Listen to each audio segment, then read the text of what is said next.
Just out here spending a little bit of time with our ladies and babies. Well, they're not really babies anymore. That one right there is Bertha. They're all a little bit over a year old, but they're the youngest of the herd, so we still call them babies.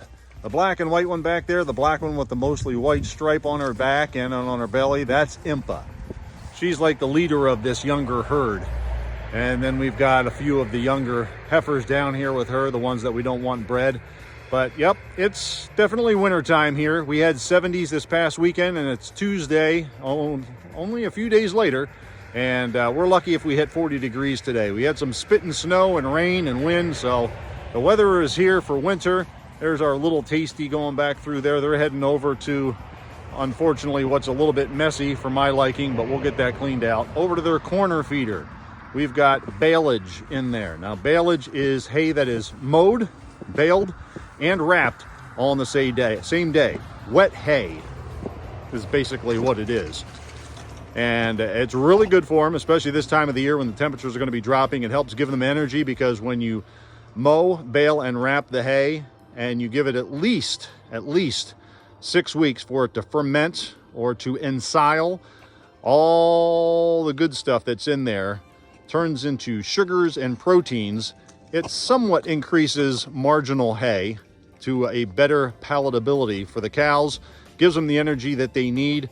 And we also feed this to our older cows, the ones that are pregnant that are going to be having calves in the springtime. So it's a good alternative to just dry hay, especially since these cows are 100% grass-fed and they're used to being on green pastures. Even though these still look kind of green, they're done growing for the year, but obviously our cows are not. So there's a little bit of insight on why we feed and how we make our 100% grass-fed baleage for our cows.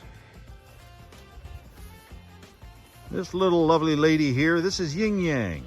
She's one of our Brahman cross, enjoying the effervescent, if you will. It really does smell good. This is the baleage. Even though it's somewhat wet, it looks kind of dry, but it's definitely not dry hay that you would want to put inside of a structure, because if you just baled this up and you didn't wrap it, it would catch fire. So there is moisture in this hay, not as much as we normally have because this was late cut, but nonetheless, it's got some good proteins and sugars in them, and obviously our cows like it.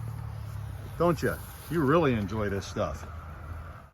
And we just take a little bit walk over here from that corner feeder, and this is probably how you've seen them. Maybe you've seen the bales like this before, stored for wintertime. This is the wet wrapped hay, otherwise known as baleage. Just wrapped in plastic. If you've seen some of the other videos, you've seen how we make these and how we wrap them. The kids, grandkids like to say that they're just big marshmallows, and you can see why. That's why they call them big marshmallows. But that's our baleage or cow chow that we make here on the Coon Family Farm.